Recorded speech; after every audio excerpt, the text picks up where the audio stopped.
وہ نوجوان جو دوبارہ سے بیوروکریسی جوائن کرنا چاہتے ہیں یا جو ہماری ینگ جنریشن ہے تو ان کے لیے آپ کچھ میسج دیں کہ کس رستے سے یا کس طرح سے وہ اس فیلڈ میں آ سکتے ہیں؟ کہ آپ کو تھوڑا بہت ذرا سا اکنامکس کا بیک گراؤنڈ اگر آپ کا ہو اور یا لاء کا بیک گراؤنڈ ہو تو تھوڑی بہت آپ کو زیادہ ہیلپ ہو جاتی ہے. یوتھ سب سے پہلے اپنی اسٹرینتھ اینڈ ویکنیسز کا اندازہ کرے اور اپنے آپ کو سیلف امپروومنٹ کی طرف لے کر آئیں. جتنی جلدی آپ یہ آئیڈینٹیفائی کر لیں گے کہ کون سا شعبہ زندگی آپ کو زیادہ سیٹسفائیڈ رکھ سکتا ہے اور آپ کی اسٹرینتھ جس میں بہتر یوٹیلائز ہو سکتی ہے, اس طرف کو توجہ دیجیے.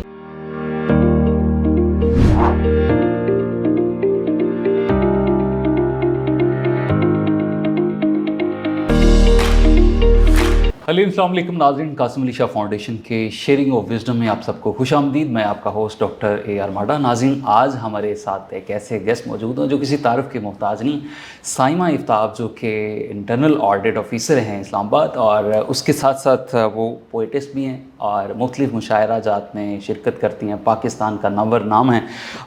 یقیناً خواتین کے لیے ایک مثال ہیں, اسپیشلی ہمارے ینگ یوتھ جو فیمیلز ہیں جو کچھ نہ کچھ اپنی لائف میں کرنا چاہتی ہیں. تو آج اس لیے ہم نے ان کو مدعو کیا ہے تاکہ وہ لوگوں کے اپنا جو ایکسپیرینس ہے وہ شیئر کر سکیں اور نوجوانوں کو وہ بتا سکیں راستے کہ جو انہوں نے دور سے کامیابی حاصل کی اپنی لائف میں. تو آئیے ویلکم کرتے ہیں. السلام علیکم مس, بہت شکریہ. وعلیکم السلام, بہت شکریہ آپ کے انوائٹ کرنے کا. جی مس. اچھا میم, تھوڑا سا روشنی ڈال لیتے ہیں کہ آپ جیسے کہ بیوروکریسی میں ہیں تو اس فیلڈ میں آنا اور یہ کیسا جرنی رہی آپ کا ایک دم اس فیلڈ میں آنا, اور خواتین کے لیے بڑا مشکل ہوتا ہے. جی, چیلنجز تو ظاہر ہے ہر فیلڈ میں ہوتے ہیں. فیلڈ میں آنے سے متعلق اگر میں بتانا چاہوں تو وہ یہ ہے کہ میرے والد چونکہ ڈی ایم جی آفیسر تھے تو میں اس فیلڈ کو سے تو واقف تھی, جب ظاہر ہے میں بچپن سے دیکھتی رہی اور اس طرح سے تو ایک انٹرسٹ ڈیولپ ہو گیا کہ میں بھی اگر جو ہے سی ایس ایس کر لوں اور بیوروکریسی میں آ جاؤں. یہ الگ بات ہے کہ پھر کسٹمز چوز کیا میں نے, ڈی ایم جی چوز نہیں کیا. فادر میرے ڈی ایم جی میں تھے, لیکن ڈی ایم جی سے ریلیٹڈ جو ٹرانسفر پوسٹنگز ہیں وہ چونکہ کافی زیادہ ہوتی ہیں تو بچپن میں ہم لوگوں نے اسی وجہ سے بہاولپور, کوئٹہ, ملتان, ڈی جی خان, مختلف علاقے جو ہیں دیکھے, چکوال, اس طرح سے نا. تو پھر میں نے کسٹمز چوز کیا ڈیلیبریٹلی اس وجہ سے کہ ذرا کسٹمز والوں کی ٹرانسفرز بڑے شہر میں ہیں اور کسٹم کا سیٹ اپ بڑے شہروں میں ہے تو ذرا کم ڈسلوکیشن جو ہے انوالو ہوتی ہے اس نوکری میں. تو اس لحاظ سے انسپریشن تو ظاہر ہے والد صاحب سے لی کہ سول سروسز میں آنا ہے, لیکن ظاہر ہے جو گروپ آپ چوز کرتے ہیں اس کے حساب سے پھر آپ کو اپنا لائف سٹائل اور آپ کی زندگی اس ڈگر پہ چلتی ہے. تو کسٹمز میں نے 1999 میں سلیکٹ ہوئی تھی. میں ابھی آلموسٹ 23 ایئرز ہو گئے ہیں میری نوکری کو.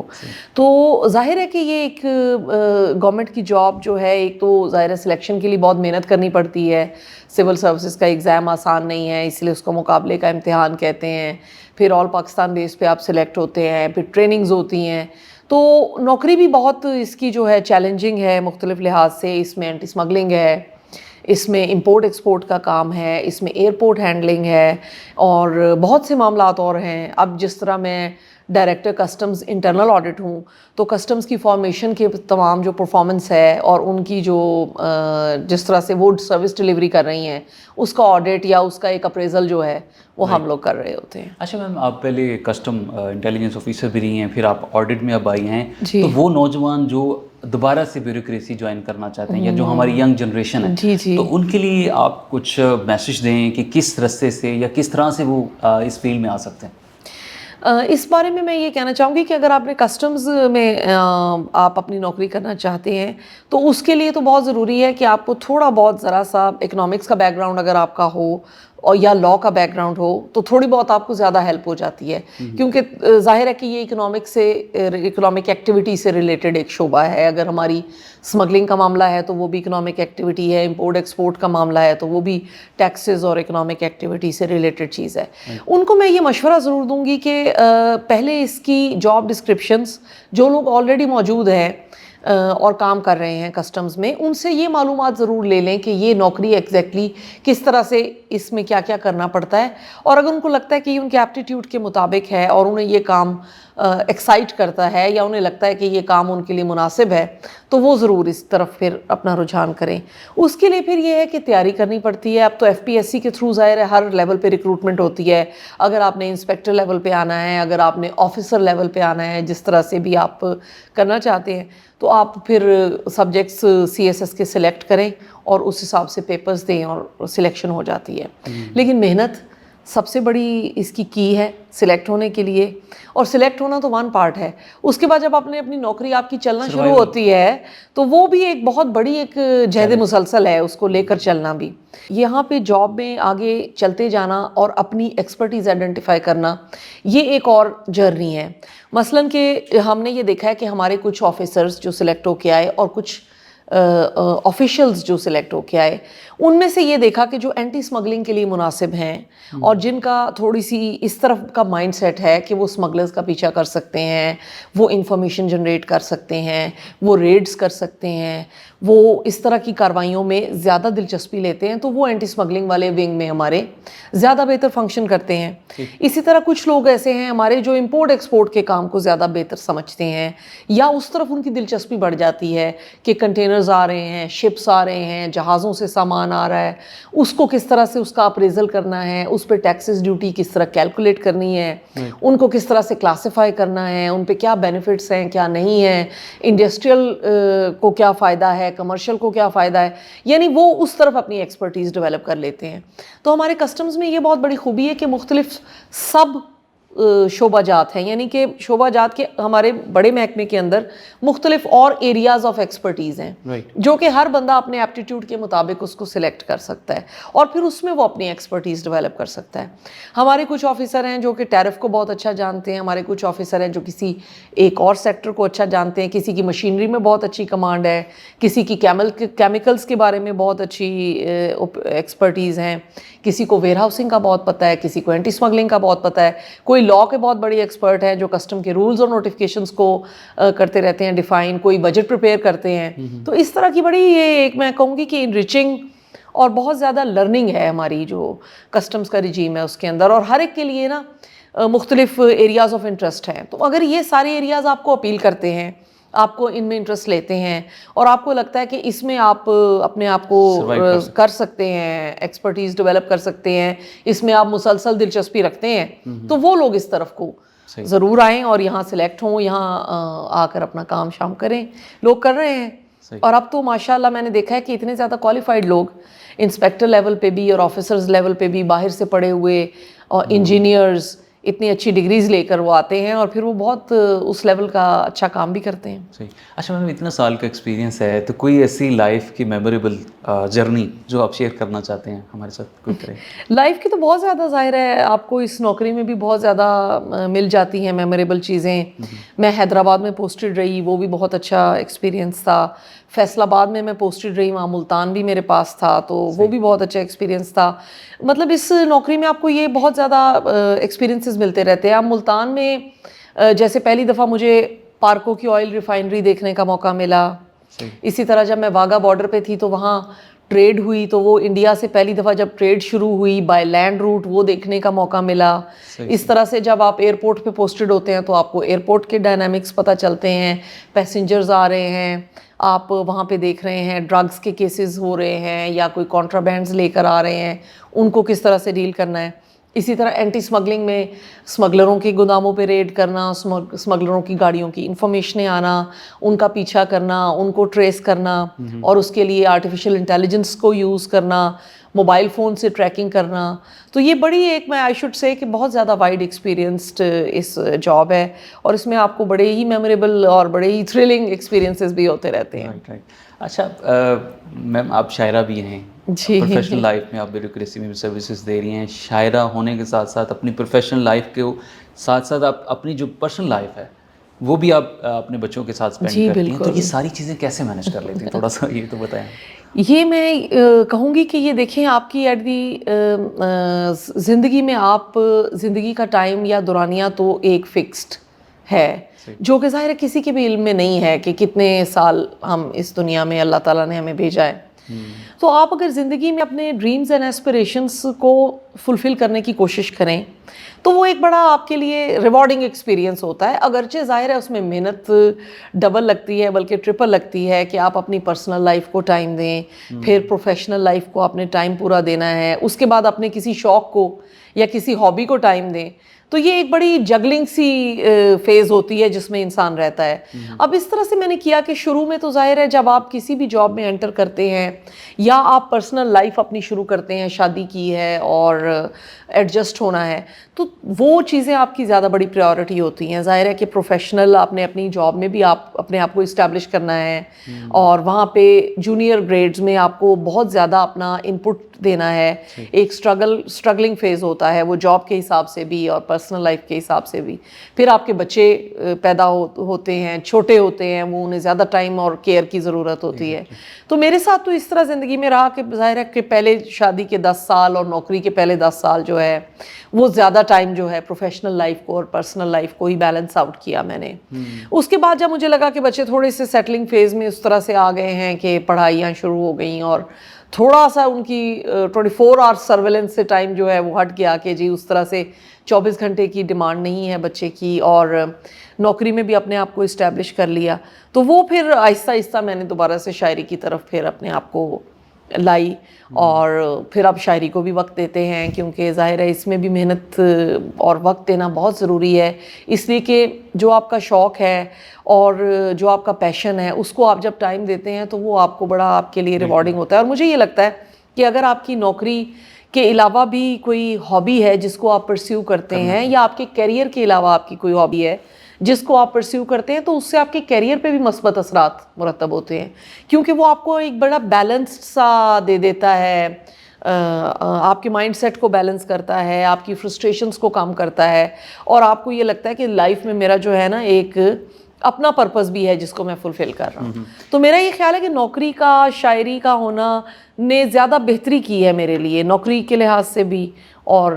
پرسنل لائف کے حساب سے بھی. اچھا, آپ کے جو ادبی حلقوں میں بڑا نام ہے اور ویسے بھی آپ بہت سارے نیشنل اور قومی مشاعرہ جات میں بھی شرکت کرتی ہیں, آپ کی شاعری کا خاصہ کیا ہے؟ مطلب کس چیز کو آپ پورٹری کرتی ہیں اپنی شاعری میں؟ میں چونکہ زیادہ غزل ہے جس کی طرف میرا رجحان ہے, نظم کم کہتی ہوں میں, غزل ہی زیادہ مجھے اپیل کرتی ہے. مجھے لگتا ہے وہ میرا زیادہ بہتر میڈیم آف ایکسپریشن ہے. تو اپنی شاعری کے بارے میں میرا کہنا یا میرا جو اس کے بارے میں سٹیٹمنٹ ہے وہ یہ ہے کہ میری شاعری وہ ہے جو میرے اپنے تجربات اور مشاہدات ہیں. یعنی کہ شاعری میرا اپنا نریٹو ہے, میری شاعری میرا اپنا نریٹو ہے, اپنا لائف کا نریٹو ہے, میرے لائف کے بارے میں جو نظریات ہیں, میرے اپنے جو تجربات ہیں, میرے قریبی لوگوں کے ساتھ جو مشاہدات ہیں, تو وہ ایکسپریشن کا ایک میڈیم ہے. اس میں زیادہ اگر آپ کہیں گے پریڈومیننٹلی تو وہ آئی وڈ سے کہ تھوڑی سی حزن و ملال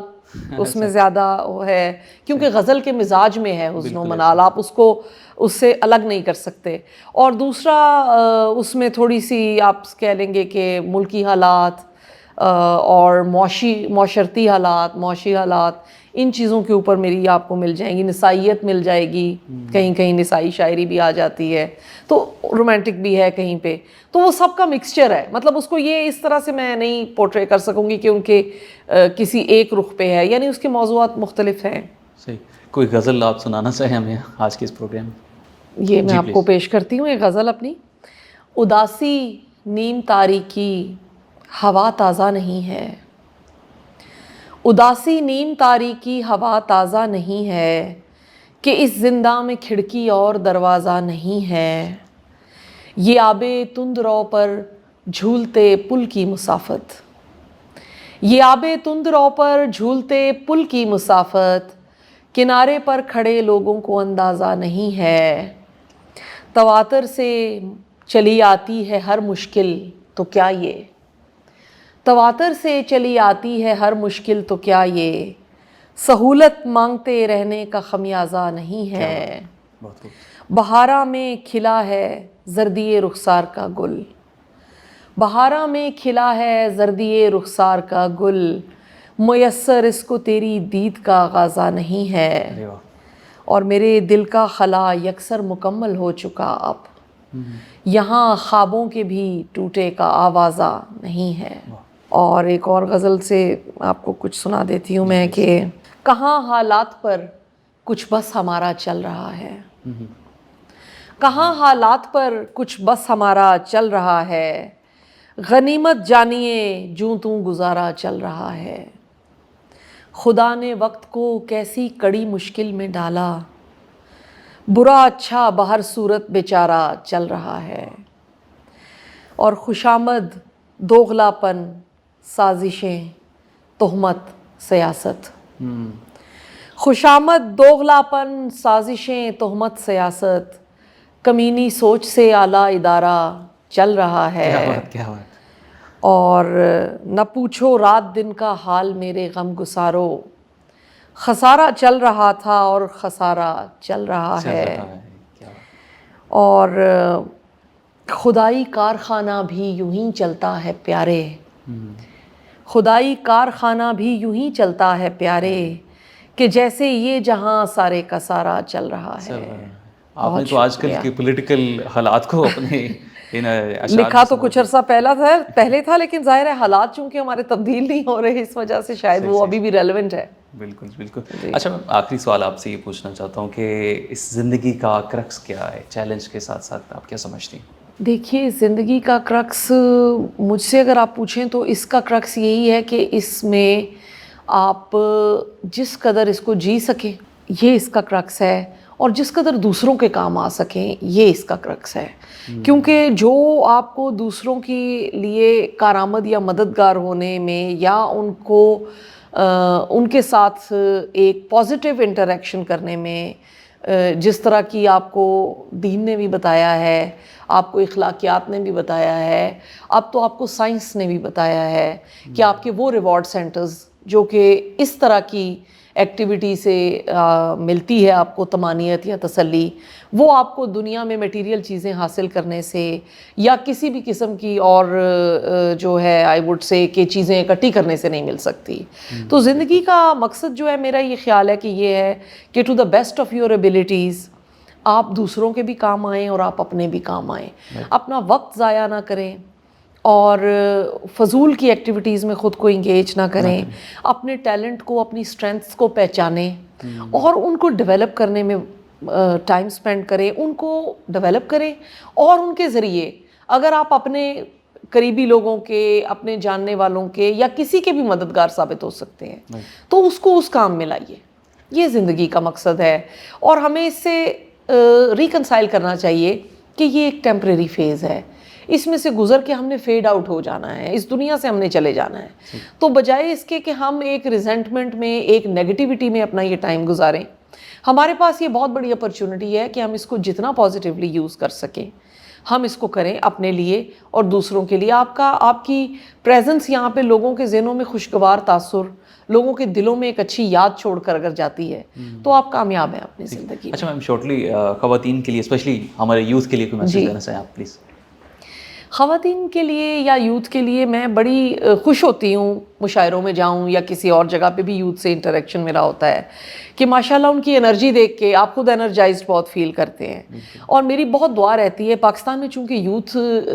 کی پرسنٹیج بہت زیادہ ہے as compare to the entire population, 60-70% youth ہے، تو ہمارے پاس بہت بڑا پوٹینشیل ہے۔ میں یہ چاہتی ہوں کہ یوتھ اپنے ٹیلنٹ کو پہچانے، یوتھ سب سے پہلے اپنی اسٹرینتھ اینڈ ویکنیسز کا اندازہ کرے اور اپنے آپ کو سیلف امپروومنٹ کی طرف لے کر آئیں، یعنی جتنی جلدی آپ یہ آئیڈینٹیفائی کر لیں گے کہ کون سا شعبہ زندگی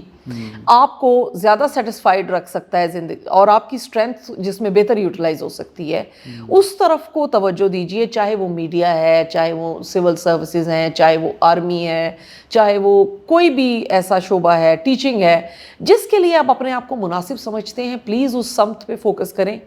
اور پوری محنت سے اس کو اچیو کرنے کی کوشش کریں، کیونکہ اس دنیا کا نظام ایسا ہے کہ اگر آپ اپنی محنت پوری کرتے ہیں اور نیت پوری رکھتے ہیں تو اللہ تعالیٰ آپ کی مدد کرتا ہے، اس چیز کو وہاں تک آپ کو پہنچاتا ہے، اللہ تعالیٰ وہ منزل آپ کو ضرور حاصل ہوتی ہے جس کے لیے آپ سچی نیت سے اور ارادے سے اور پوری محنت سے آپ کوشش کریں۔ تو میرا خواتین کے لیے بھی یہ ہوگا کہ کب بھول جائیں یہ بات کہ آپ کسی طرح سے